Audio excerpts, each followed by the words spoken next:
rock, but they also went up and down into the floor.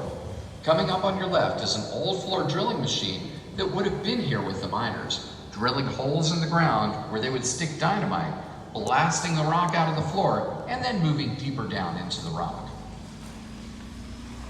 As we proceed along the tour, you will see many of these red exit signs, like the one you see on your right-hand side.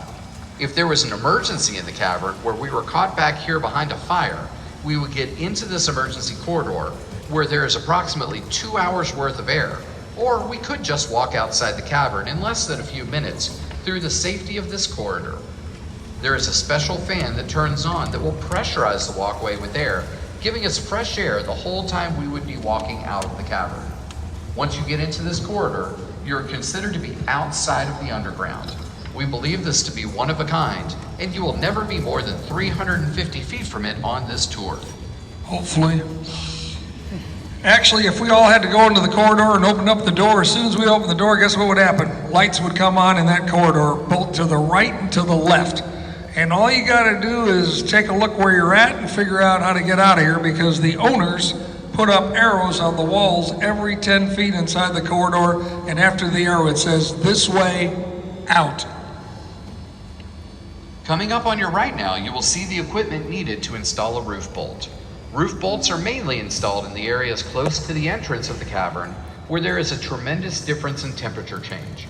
Big temperature changes and water freezing between the layers of the rock can wreak havoc on the rock in this area and cause it to separate. You need to secure these layers of rock, so what they do is drill holes in the rock and then stick a cylinder of glue into the hole. The roof bolt is then inserted and spun to cause a lot of friction and heat, breaking open the tube of glue. The glue will harden very fast, securing the bolt into the rock. A square metal washer and nut is then tightened up to the bottom of the bolt, pulling the layers of rock together. Each roof bolt can hold about 35 tons of weight, which is about 11 average cars. Sometimes these bolts are also installed in the back parts of the cavern, where the layers of strata do separate, and we want to prevent any potential problems. All right, if you look here to your right, you're going to see what looks like the bottom of a fish pond. It's a green light we have on, like an active fish pond. The fish are swimming around in it, and it's causing the swirling of the water. But actually, in this swirl right here, at a certain angle, is a face. This guy's got a right closed eyeball, a left closed eyeball. He's got a nose, a mouth, and he's got a big white beard. Shh. Santa is taking a nap. Interesting, isn't it? Well, it could be your Uncle Dave from Chillicothe, Ohio, taking a nap. That I can't tell you. All right, it's an uphill battle. Here we go. The city of Louisville at one time wanted to buy this cavern back in the early 1980s. They sent the University of Louisville down here to do a study to see if it would be feasible to buy this cavern and to convert it into an underground shopping center. When the study was reviewed, it was then that they realized that the cost would be too high. That is what opened up the opportunity for our current owners to buy the cavern in 1989. One of the first things that they did when they bought it was to develop all of the land outside. Once the upstairs was developed and sold off, then they came down here.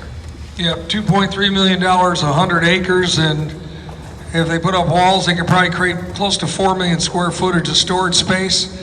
Took them 7 years to get an underground building permit, and the state does recognize this as the largest underground building in the Commonwealth of Kentucky. Whoa.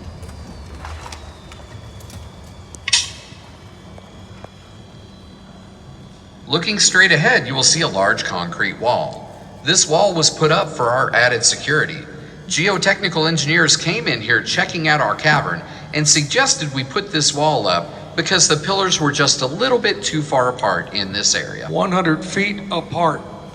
After World War II ended, tensions between the United States and the Soviet Union escalated to the point where people thought that nuclear war was imminent.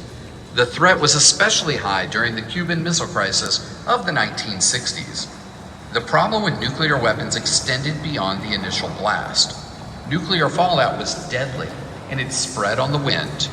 During the Cold War, the United States established nuclear fallout shelters throughout the country in order to save as many people as possible in case the bombs started flying.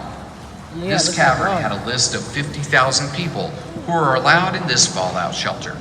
This was one of Louisville's Whoa, best kept secrets, because if you weren't on the list, you probably didn't even know that this fallout shelter existed. We are now going to watch an actual civil defense film from the Cold War era that talks about the dangers of nuclear fallout. Yep, this is the original blast from the past. So here we go.